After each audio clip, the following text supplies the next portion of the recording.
Friends, I am Karishma and you are watching Karishma study point. Welcome back to our YouTube channel.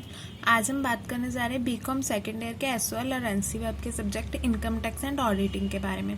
ये आपका 75 marks का paper होगा और 3 our की ड्यूरेशन मिलेगी इसे कंप्लीट करने के लिए, जिसमें 50 मार्क्स होंगे इनकम टैक्स के होंगे और 25 मार्क्स ऑडिटिंग के होंगे, जिसके सिलेबस के बारे में हम बात करने जा रहे हैं। सबसे पहला चैप्टर होगा हमारा इम्पॉर्टेंट कंसेप्ट, जिसके अंदर ये बेसिक कंसेप्ट कवर किए जाएंगे। जैसे इनकम, हम इनकम किस किस चीज को मानते हैं, पर्सन कौन कौन होते हैं, असेसी क्या होता है, जो भी हमारे टैक्स देने के लिए लायबल पर्सन होगा उसे असेसी कहा जाता है।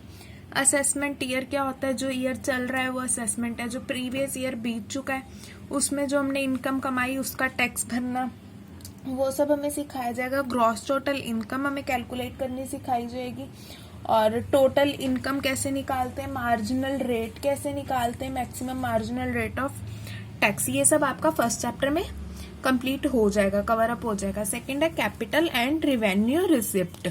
इस चैप्टर में हमें कैपिटल रिसिप्ट और रिवेन्यू रिसिप्ट में डिफरेंशिएशन जानने को मिलेगा। ये पता लगेगा ये क्या होते हैं, कैपिटल एक्सपेंस और रिवेन्यू एक्सपेंस पता लगेंगे क्या होते हैं, रिवेन्यू लॉस और कैपिटल लॉस में डिफरेंशिएशन पता लगेगा। ये ज्यादा बड़ा चैप्टर नहीं है पर हाँ इम्पॉर्टेंट है। बेसिक ऑफ चार्ज हमारा है थर्ड चैप्टर।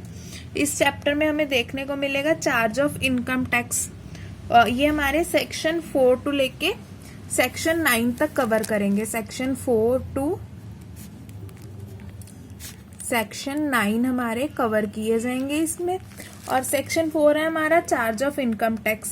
सेक्शन 5 हमारा स्कोप ऑफ टोटल इनकम, हमारी टोटल इनकम क्या होती है। सेक्शन 6 है हमारा role of determination of residential status. Residential status तय किया जाएगा कि पर्सन इंडियन है, फॉरेन कंट्री से बिलोंग करता है या एनआरआई है, किस तरह का वो रेजिडेंशियल स्टेटस लगता है। Income deem to be receive, हमें कौन सी इनकम आने वाली है उसको डीम्ड करके पहले ही हमसे टैक्स ले लिया जाएगा। डिविडेंड इनकम आने वाली है। Income deem to arise in India, India में हमारी कितनी इनकम अराइज हुई है, ये हमारा थर्ड चैप्टर में कवर हो जाएगा बेसिक ऑफ चार्ज में। फोर्थ चैप्टर हमारा इनकम एग्जाम्प्ट फ्रॉम टैक्स। जैसा कि इस चैप्टर के नाम से ही पता लग रहा है, इसमें हमें वो बताया जाएगा कि कौन सी इनकम टैक्स से एग्जाम्प्ट होती है। तो इसके लिए हमें सेक्शन बताए जाएंगे, जैसे कि सेक्शन 10 बताया जाएगा कि इसमें कौन कौन से रूल्स हैं। जैसे सेक्शन 10 सब सेक्शन ए में एग्रीकल्चर है, उसकी इनकम हमारी एग्जाम्प्ट होती है। सेक्शन 10 सब सेक्शन 2 में है receipt from HUF by member of HUF। इस तरह से हमारे सारे सेक्शन ये सेक्शन 10 तक कवर करेगा। और इसमें बताया जाएगा सेक्शन 10 सब सेक्शन 49 तक ये कवर करेगा। सेक्शन 10 सब सेक्शन 49 तक। नेक्स्ट चैप्टर है हमारा सैलरी। सैलरी से जो भी हमें इनकम मिलती है वो इस चैप्टर में हमें उसको कैलकुलेशन कवर की जाएगी सैलरी चैप्टर के अंदर। नेक्स्ट चैप्टर हमारा लिया जाएगा income from house property. House property में हमारी इनकम, हमने घर बेचा उससे हमें क्या इनकम हुई, घर हमने किराए पे दिया, वो सब निकालना हमें income from house property chapter में सिखाया जाएगा कि किस तरह से घर बेचने पे हम प्रॉफिट निकालते हैं। हमने नया घर खरीदा, उसे किस तरह से पैसे इन्वेस्ट किए जाते हैं ताकि आप नया घर ले लो तो पुराने पैसों पे चार्ज नहीं लगता। कितने टाइम के अंदर आप नया घर ले लो तो पुराने पैसे पे चार्ज नहीं लगता। आप कौन सी तरह की FD बनवा लीजिए कि पैसों पे चार्ज ना लगे। इस तरह से नेक्स्ट चैप्टर हम कवर करेंगे इनकम फ्रॉम बिजनेस और प्रोफेशन। इसे PGBP बोलते हैं, बिजनेस एंड प्रोफेशन। यानी कि हमें बिजनेस या प्रोफेशन कैरी करने से जो इनकम होती है उसे किस तरह से कवर अप किया जाएगा। और इसके लिए सिंपल बेसिक प्रॉब्लम्स होती हैं, इसके लिए ज्यादा क्वेश्चन नहीं होती है, प्रैक्टिकल क्वेश्चन बेस्ड है। इन सभी चैप्टर में आपको प्रैक्टिकल देखने को मिला। इंपॉर्टेंट कंसेप्ट ये सब थ्योरी चैप्टर है। ये revenue and receipt theory chapter है, ये भी थ्योरी चैप्टर है। इनकम फ्रॉम एग्जाम्प्ट ये भी थ्योरी चैप्टर। आपका सैलरी चैप्टर प्रैक्टिकल है। इनकम फ्रॉम प्रॉपर्टी प्रैक्टिकल है। Income from business and operation practical है। कैपिटल गेन प्रैक्टिकल है। अदर सोर्स प्रैक्टिकल है। Combined of income, set and carry forward, deduction from gross, ये आपका theory chapter है। Agriculture income ये भी आपका प्रैक्टिकल चैप्टर है। इंडिविजुअल ये भी आपका प्रैक्टिकल चैप्टर है। तो हम कहाँ तक थे, income from business and profession. इसमें बिजनेस और प्रोफेशन से की गई इनकम हमें कैलकुलेट करनी सिखाई जाती है। नेक्स्ट है कैपिटल गेन। कैपिटल गेन में हमें ये सिखाया जाता है किसी फैक्ट्री की एसेट्स है, किसी शॉप की, इंडस्ट्री की एसेट्स है, उन्हें हमने बेच दिया तो उससे हमें जिस भी तरह का गेन हुआ उस इनकम को हमने कहाँ पे एडजस्ट करेंगे, क्योंकि हमारी शॉप है, वहाँ पे हमारी कुर्सियाँ पड़ी हैं मान लीजिए स्टाफ के बैठने के लिए, तो उन चेयर्स को हमने किसी कारण से बेच दिया और टूट गई या कुछ भी हो गया, तो वो हमने एक तरह से अपने कैपिटल कम की, तो वह उससे जो हमारे पैसे आए तो उसे हम इनकम तो नहीं मानेंगे, पर उस कैपिटल गेन के पैसे को कहीं तो दिखाना ही होगा। तो इस कैपिटल गेन को हम किस तरह से शो करेंगे। चेयर तो एक बहुत छोटी चीज़ है, किसी शॉप वाले ने अपनी ऊपर की कोई बिल्डिंग है, कुछ भी है, वो बिल्डिंग बेच दी और उसके जो पैसे आए, तो बिल्डिंग बेचना उसका काम तो नहीं है, पर फिर भी उससे जो इनकम जनरेट हुई उन पैसों को हम कैसे एडजस्ट करेंगे, हमें ये सिखाया जाएगा। इनकम फ्रॉम अदर सोर्सेज, कुछ और सोर्सेज भी होते हैं जिनसे हमें इनकम मिल सकती है। अब अदर सोर्सेज क्या क्या होते हैं अब हम ये जानेंगे इस चैप्टर में। जैसे डिविडेंड से मिली गई इनकम वो अदर सोर्सेज से है, शेयर्स से मिली गई इनकम वो अदर सोर्सेज से है, कोई भी और ट्रेड किया जाता है उनसे मिली इनकम अदर सोर्सेज से गिनी जाएगी, जो हमारा काम नहीं है पर फिर भी हमें थोड़े बहुत उधर से पैसे मिल रहे हैं। ठीक है, इस चैप्टर में हम ये कवर कर लेंगे। और अगला चैप्टर है clubbing of income. Clubbing of income ये होता है एक पर्सन की इनकम दूसरे पर्सन से अगर जुड़ रही है। तो एक छोटा बच्चा है, कोई पिक्चर का हीरो, छोटे छोटे पिक्चर्स के हीरो भी होते हैं छोटे छोटे बच्चे जो किसी फिल्म में काम करते हैं, अब उनकी इनकम अलग से टैक्सेबल तो नहीं होती, तो किसके साथ टैक्सेबल होगी, जो उसके पेरेंट्स हैं उनके नाम के साथ टैक्सेबल होगी।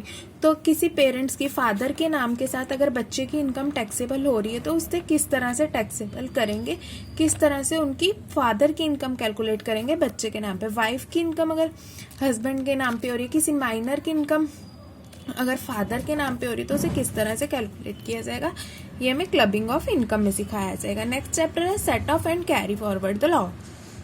मान लीजिए हमें बिजनेस में कोई लॉस हुआ, उसे हमने अपने प्रॉफिट के साथ सेट ऑफ कर लिया। हमारे दो बिजनेस है, कोई क्लोथ बनाने का बिजनेस है और शूज बनाने का बिजनेस है।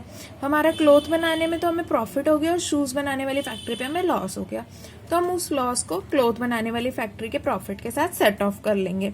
अगर सेट ऑफ होने के बाद भी अमाउंट बच रहा है तो हम नेक्स्ट ईयर उसे कैरी फॉरवर्ड कर लेंगे और नेक्स्ट ईयर उसे फॉरवर्ड कर देंगे। ये हम 11th चैप्टर में कवर कर लेंगे। 12th चैप्टर में हम कवर करेंगे deduction from gross total income. Gross total income से हमें क्या क्या डिडक्शन मिल सकती है, इसमें हमें डिडक्शन के सेक्शन बताए जाएंगे।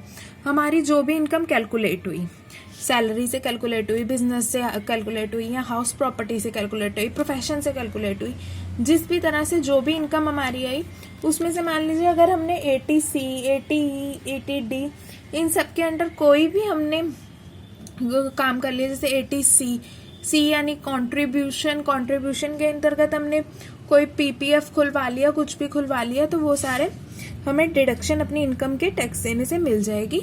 तो इस तरह के सारे सेक्शन 80C से 80U तक इसमें कवर किए जाएंगे। Next 80C to 80U to 80U। Next हम लेंगे एग्रीकल्चर इनकम। एग्रीकल्चर इनकम खेती से जो भी इनकम हुई वो एग्रीकल्चर इनकम का सेट ऑफ करना है, कहाँ से एग्रीकल्चर इनकम आई, हमारी लैंड का कितने रेंट पड़ रहा है, ये सब हम एग्रीकल्चर इनकम में कवर करेंगे। और इंडिविजुअल में इसमें से जितने भी कंसेप्ट हमने सीखे हैं वो सब हम इंडिविजुअल में सिर्फ एक पर्सन की इनकम निकालने करेंगे, ओनली 1 पर्सन इनकम, ये हम कवर करेंगे इंडिविजुअल के चैप्टर के अंदर। इसमें किसी पर्सन की अगर बिजनेस से इनकम है तो पहले उसकी बिजनेस की इनकम लिखेंगे, उसके बाद उसको अगर अदर सोर्सेज से इनकम आती है वो ऐड कर देंगे, कोई क्लबिंग इनकम हो रही है उसके साथ वो ऐड कर देंगे, उसका पिछले ईयर का कोई लॉस है वो सेट ऑफ करना है वो उसमें से माइनस कर देंगे, उसने कोई डिडक्शन लेने के लिए 80C या 80U इन सबके बीच में से अगर कोई भी पॉलिसी ली हुई है तो वो उसकी माइनस कर देंगे, और फिर जो इंडिविजुअल का टैक्स आएगा उसे टैक्स स्लैब के अकॉर्डिंग डिवाइड करके निकाल देंगे कि उसकी कितनी इनकम हुई। अब हम बात करते हैं ऑडिटिंग के सिलेबस के बारे में। ऑडिटिंग के सिलेबस में सबसे पहले आपको ऑडिटिंग की इंट्रोडक्शन दी जाएगी, कि ऑडिटिंग क्या होती है। फिर क्लासिफिकेशन ऑफ ऑडिट दी जाएगी कि ऑडिट कितनी तरह की होती है, क्योंकि ऑडिट भी हर चीज में, हर कंपनी में अलग अलग दी जाती है। फर्स्ट चैप्टर में आपका मीनिंग, स्कोप, ऑब्जेक्टिव और एडवांटेज कवर की जाएगी। ये हमारी होगी इंट्रोडक्शन। नेक्स्ट हमारी ली जाएगी टाइप्स ऑफ ऑडिट में audit, statutory audit, interim audit, continuous audit, इस तरह से सब ऑडिट के टाइप्स लिए जाएंगे। नेक्स्ट होगा प्रोसीजर ऑफ ऑडिट। प्रोसीजर मतलब किस तरह से ऑडिट की जाती है। इसमें हमारे internal control, internal check, cash sale, payment, wages, internal audit, ये सब कवर की जाएंगी। और प्रोसीजर ऑफ ऑडिट में ये सब कवर हो गया। इंटरनल कंट्रोल और इंटरनल चेक, एक दूसरे का काम इस तरह से आपस में एडजस्ट करना कि एक का काम दूसरा पर्सन चेक कर सके, ये इंटरनल चेक है। और एक पर्सन का काम दूसरा पर्सन कंट्रोल कर सके, इंटरनल कंट्रोल है। नेक्स्ट हम लेंगे वाउचिंग। वाउचिंग हमारी किस चीज की होगी, सेल की, कैश की, रिसिप्ट फ्रॉम डेटर की, कैश परचेज की, पेमेंट टू क्रेडिटर की, पेमेंट ऑफ वेजेस की, payment of land and building की, ये वाउचिंग की जाएगी, यानी कि इनके बिल चेक किए जाएंगे। नेक्स्ट है verification of assets and liability. Company के असेट्स और लाइबिलिटी की वेरिफिकेशन की जाएगी। इसमें किस किस चीज की वेरिफिकेशन हमें सिखाई जाएगी, असेट्स और लाइबिलिटी की, जैसे land, building, plant, machinery, investment, stock in trade, trade debtor, cash in hand, cash at bank, sundry creditor, loan, share capital, contingent liability, ये सब हमारी असेट्स की और लाइबिलिटी की वेरिफिकेशन में आएंगे। 7 चैप्टर हम कवर करेंगे कंपनी ऑडिटर की अपॉइंटमेंट और रिमूवल।